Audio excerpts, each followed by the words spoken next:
Hello and welcome to EWTN Pro-Life Weekly, your weekly dose of the top pro-life news and issues from a Catholic perspective. I'm Catherine Szeltner in our Washington, D.C. studio. Here's what you can expect in this show. This Adoption Awareness Month, we delve into the ethical debate over embryo adoption.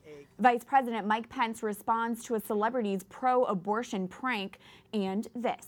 If we don't preserve the rights of conscience and the rights of religious liberty, we will not be given a choice to preserve life at all stages.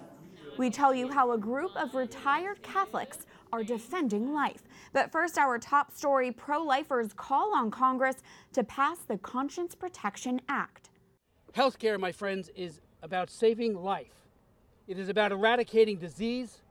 It's about mitigating disability, not taking the lives of unborn children. Congress needs to act now. It is time for this compassionate, reasonable, and modest bill to be voted on so that we can allow millions of Americans who believe, as I do, in the sanctity of life. Those comments came during a press conference hosted by Representative Chris Smith on Capitol Hill Wednesday. The Conscience Protection Act would bar the federal government and any state and local governments that receive federal funding from taking action against healthcare professionals who conscientiously object to performing, paying, or participating in any procedure they find morally objectionable. One nurse at the press conference tells us how she has fought against discriminatory healthcare policies. They wanted all of the staff in same-day surgery to assist in the abortion. And we didn't have any choice. They just told us that it's either you assist or we'll just have to either relocate you someplace else in the hospital. Pro-life leaders want Congress to pass the Conscience Protection Act as part of the appropriations bill for the 2018 fiscal year. For a reaction and more analysis, we are joined by our trusted pro-life expert. Mallory Quigely is Communications Director for the Susan B. Anthony List. Mallory, welcome back. Thanks for having me on, Catherine. Absolutely. So what protections are in place for pro-life healthcare professionals right now? Are there any? Well, not many. We do have the Weldon Amendment, which is a federal amendment, which basically it would punish states for discriminating against pro-life individuals or healthcare entities. But under the Obama administration, for 8 years, the Weldon Amendment was left alone and was not actually enforced. That's why we need the Conscience Protection Act. So what would the Conscience Protection Act actually do, and do you expect it will pass? Well, it would create a private right of action for both the individual healthcare professionals and the entities that they work for, basically to fight back against discrimination that they may face in their states. And by passing this law, it would basically outlast any administration. So it wouldn't matter if a pro-abortion administration comes in and decides to once again stop enforcing the Weldon Amendment. It would create a recourse for these victims perpetually. And we certainly do expect that it could come into law. This is something that is a priority of the president. It's something that Speaker Ryan feels very strongly about. But that's why these nurses are in town this week to talk to members of Congress and make sure that they're including it in the appropriations legislation coming up in December. Mallory, you are deeply involved in the pro-life movement. How does your conscience facilitate your work? Yeah, well, there definitely is like a certain insult and injury to it, isn't there? If you wake up every morning and your whole mission is to fight for the protection of life, and then we have things like the HHS mandate, or imagine being like one of these nurses who's taken an oath to cure and to help and to protect life. So I think that conscience is so important, and it definitely drives me in my work at Susan B. Anthony List. But you don't have to just work at a pro-life organization or be a pro-life healthcare professional to claim that conscience right. Absolutely, and to claim that as part of your identity that you're pro-life. You mentioned the administration's support of this. We saw recently them grant more protection to pro-life groups such as the Little Sisters of the Poor from the contraceptive HHS mandate. What signals have we seen that they do support more conscience protection? Well, that was certainly a huge example, huge indicator of the president's commitment to conscience and allowing a religious freedom, allowing us to live out our beliefs in the public square. But And so we know that he supports this, but there really is only so much that the administration, the executive branch can do. Okay. It really is important that Congress take action and give this private right of action to these current victims and any victims that may come along in the future. Of course, we hope not, but give them a means to fight back. And so we want them to put this in the appropriations bill for next year. Yes, and that is all going to come to a head right at the beginning of December. So it's important that over the course of the next few weeks we stay engaged. Absolutely. Mallory Quigely, thank you so much. My pleasure.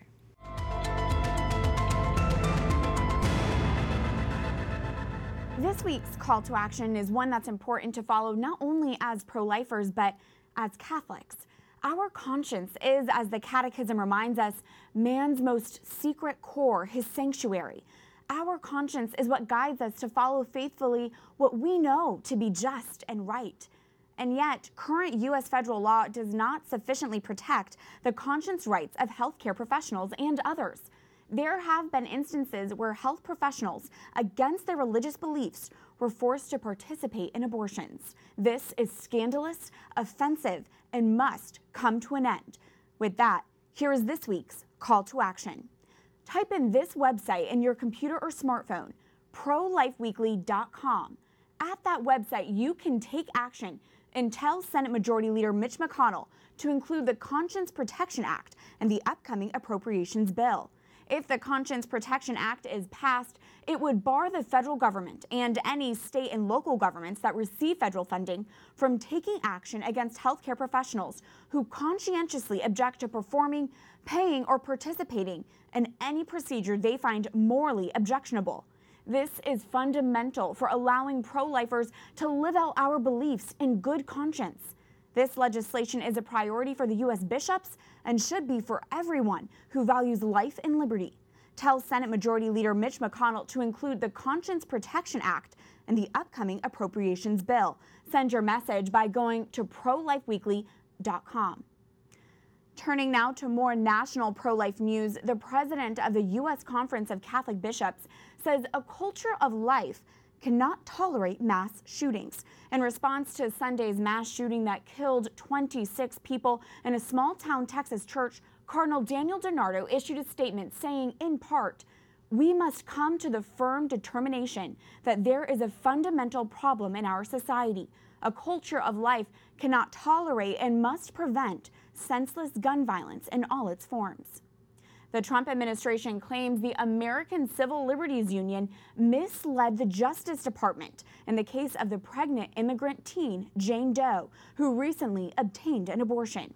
In a Supreme Court filing, the Justice Department says the ACLU did not alert government lawyers the teen's abortion took place a day earlier than expected. The administration says that deprived its lawyers the chance to ask the High Court to block the procedure, at least temporarily. I never called someone in the womb a fetus unless I was going to abort it. Otherwise, it was a baby. Yeah. And we have, we have just for so long denied the rights of these little people. Former abortionist turned pro-life advocate Dr. Kathy Altman testified on Capitol Hill last week at the Heartbeat Protection Act of 2017 hearing. The legislation would prohibit abortion in cases where a preborn baby's heartbeat is detectable. It has nearly 170 co-sponsors. Representative Steve King of Iowa is sponsoring the Heartbeat Protection Act of 2017. He joins us now from Capitol Hill. Congressman, thank you for your time. Thanks a lot for having me on. I appreciate it. Abortion advocates are arguing your bill would virtually ban all abortions because it would prevent abortions before many women even know they are pregnant. Is that the goal here? Well, it should be the goal for pro-life people to put an end to abortion. And I pointed this out in my opening statement and also in, I guess I'll say, op-eds that I've written and throughout my entire public life, and going clear back to my first minutes as a father, that do we agree with two questions to ask? The first one is human life sacred in all of its forms? And we're universally say, yes, it is. And so there's only one other question to ask, and that is, at what moment or what instant does life begin? It begins at that moment or instant of conception. Is this bill a successful strategy? Do you expect there's going to be a vote on the bill, and do you expect it to pass? We are positioned now to make the call for a markup in the full committee, and if we can get that done, my goal is to have the heartbeat bill on the floor of the United States House of Representatives on January 19th, which will be the March for Life Day in early 2018. Congressman, we recently saw the Jane Doe case when an undocumented, unaccompanied minor tragically got an abortion. I bring this up because of controversy facing one of your tweets from earlier this year and comments on immigration when you said you cannot rebuild your civilization with somebody else's babies. Congressman, my question is, would the Heartbeat Protection Act extend to the preborn babies of illegal immigrants? Well, the Heartbeat Protection Act is consistent with the statement that I tweeted out, and this government should not be involved in ending human life. We should be involved in protecting human life. And I think that we need to pass also my legislation that ends this automatic citizenship to babies that are born to illegal parents in America. But I want to save all of their lives. This little baby had been born, would have been an anchor baby, would have been an American citizen, and that would have, that you think would have been a good benefit for that child. If I have to choose between automatic citizenship for babies born to illegal parents in America or abortion, I'm going to let them go ahead and have the automatic citizenship. But we can fix this thing two ways. Congressman, how did you personally get involved in the pro-life movement in the first place? Yeah, I came in there partly through my church and partly through political activism, but I would just say for me that Marilyn and I were married in '72. By time 1976 rolled around, our first child was born, David. And I remember thinking, could anyone take his life now? This squirming, little, peaceful little guy, could they take his life now? No, that would be the most cruel thing. Well, could they take his life the minute after he was born? Could they take it the minute before he was born, or the hour, or the day, or the week, or the month, or trimester?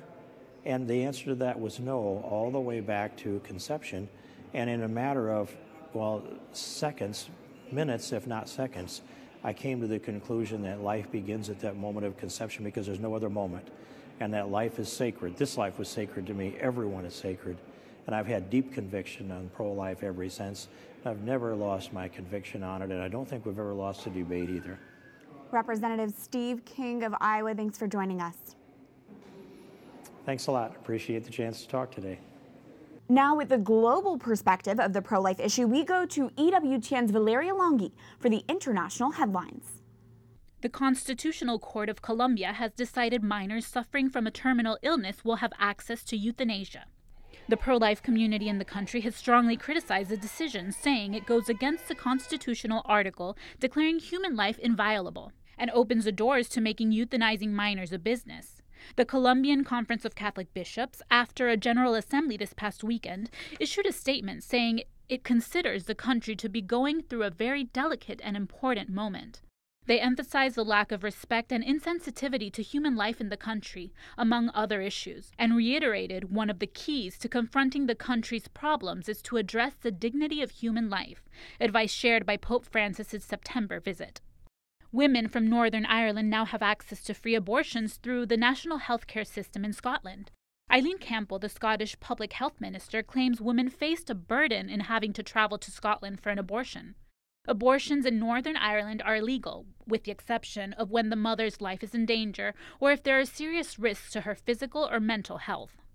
Last weekend, Portugal held its annual March for Life. People from Lisbon, Porto, and Aveiro took to the streets to support the culture of life. Pope Francis, in a letter of encouragement to the march organizers, says he wishes more men and women of goodwill would courageously embrace the truth that each human being has dignity and value that comes from God. Cardinal Manuel Clemente, president of the Portuguese Catholic Episcopal Conference and Patriarch of Lisbon, also had words of encouragement for the marchers. Porque a vida é isso, a vida é caminho e, como nós sabemos, é caminho da concepção à morte natural. He said life, like this march, is a walk from conception to natural death, and that it must be accompanied in all its stages by conviction, action, and solidarity to others. Valeria Longhi, EWTN, Pro-Life Weekly. Thank you, Valeria, for those pro-life headlines. As November marks Adoption Awareness Month, we want to raise a topic that has stirred up debate among pro-life Catholics. The Church remains clearly and boldly against in vitro fertilization, when an egg is combined with sperm outside of the body to create life and then implanted in a woman's uterus. The pro-life debate at hand centers around what to do with extra embryos that are created for IVF but never implanted. One group, Nightlight Christian Adoptions, believes embryo adoption is a pro-life solution. Even though the embryos are created in a laboratory by an embryologist, the embryologist is not the one that is gifting the embryo with life. That's God. And we're excited to join God in this particular effort to save lives out of frozen storage. Embryo adoption is when one couple donates their frozen embryos to another couple to achieve a pregnancy. Babies born from embryo adoptions are known as snowflake babies. But not all Catholics or pro-lifers support embryo adoption. We spoke earlier with a Catholic bioethics expert to delve into its implications.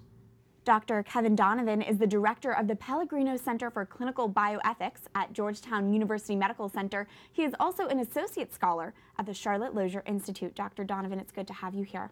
Thank you very much. It's good to be here. As we begin this discussion, can you clarify why the Church condemns in vitro fertilization?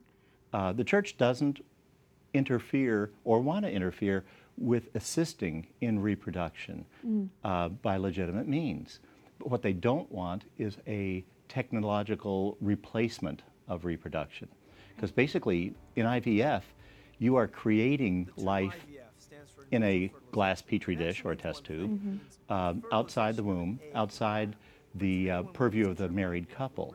It's basically you invited a third party into that process and technological interference. Is church teaching as clear when it comes to embryo adoption then? No, it is not. One of the reasons the Church condemns IVF is because they produce more embryos than are necessary and then frequently store the excess embryos, freezing them until they can be used. But for a significant number of those who've been frozen, they're never going to be used by the couple who had them frozen in the first place. So what should a couple do? Say they have gone through in vitro fertilization. They've already made that decision. What does the Church call them to do with all of those frozen embryos? Well, it's an extremely difficult question. Whether those people, were Catholics who got involved in IVF or not Catholics. If you have frozen an embryo, there are at least 3 things that could be done with it if you're not planning on ever implanting it and giving it a chance to develop into a full life. In many cases, they're discarded, thawed, and destroyed.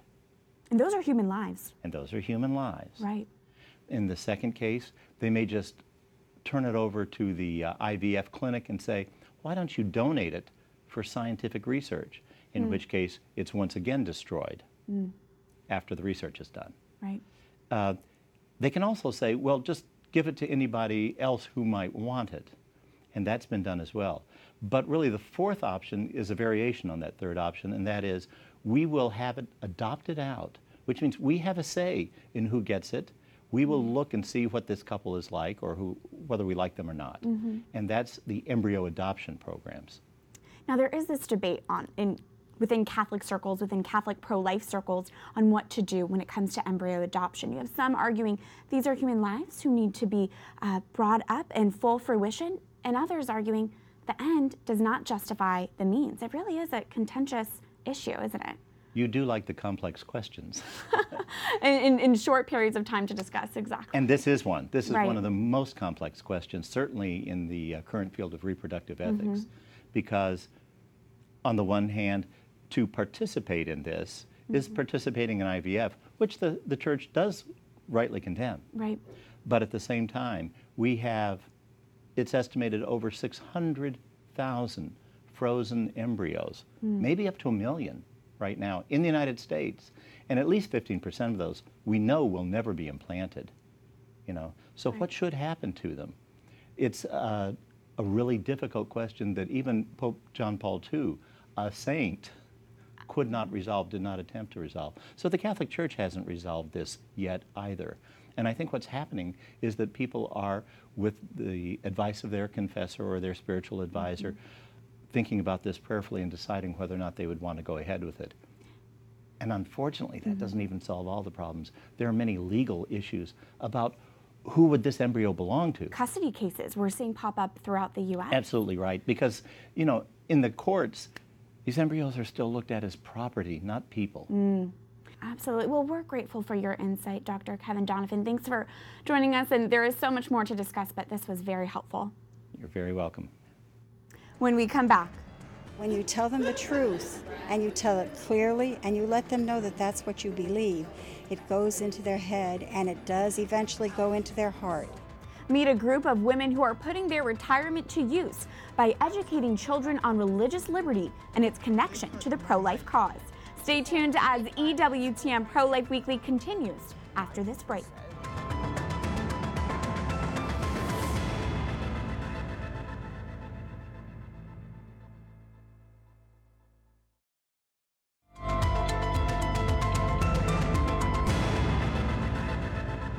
Welcome back to EWTN Pro-Life Weekly. I'm Catherine Szeltner. Actress Mila Kunis admits a prank she regularly pulls on Vice President Mike Pence, but it's no laughing matter. Take a listen to what the celebrity had to say last week on TBS's Conan.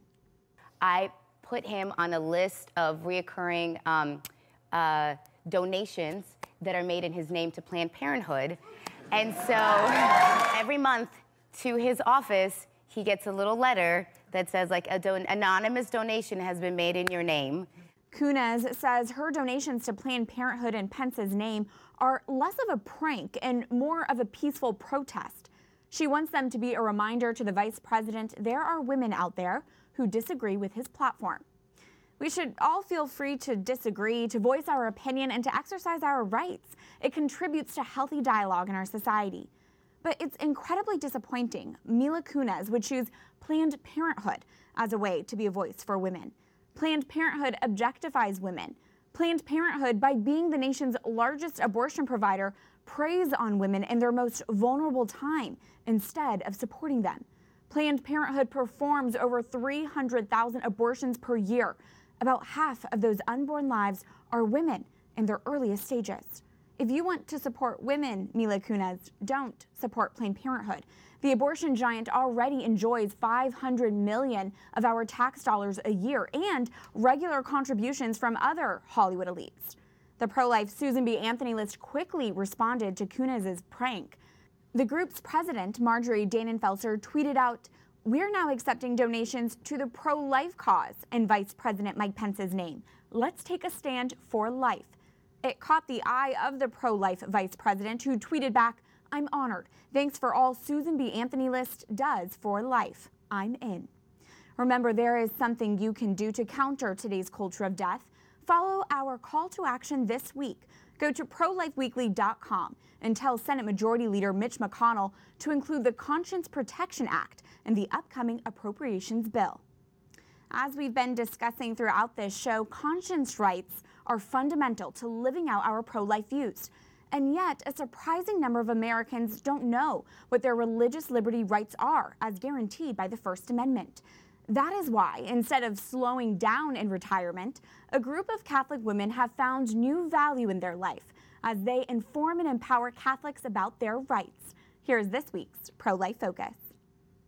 These 4 New York women, Lorraine, Barbara, Virginia, and Patricia, came together 6 years ago because after the HHS contraceptive mandate was established, they individually felt called to defend religious liberty.